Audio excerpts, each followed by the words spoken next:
来2段相当精彩的舞马。那么今天晚上，相信所有的朋友们非常enjoy我们今天的演出，而且同时也特别感谢立法委员黄伟哲委员今天晚上也跟我们大家一起在现场观赏这么棒的节目。那么接着下来呢，要为大家介绍的则是来自于日本的菊之会。由于他们的演出是一气呵成，所以呢，我们在演出之前要简短的为大家介绍他们今晚5段精彩的表演曲目，包括第1段曲目是代表日本相当知名的歌曲《鹰变奏曲》。第2段曲目呢是岩手县代表日本的民俗技艺，一个非常澎湃的表演鬼剑舞。接下来呢，也就是在青筋舞蹈特色膝盖伸展弯曲的部分有很大张力，跳舞非常速度快的金青 Jokara。另外呢，以及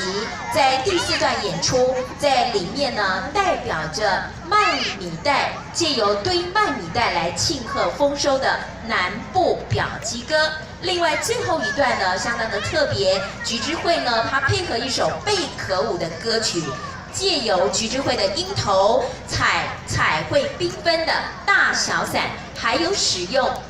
导跟线的前太鼓，以华丽的方式来做演出最后的结束。掌声欢迎他们带来精彩的5段演出。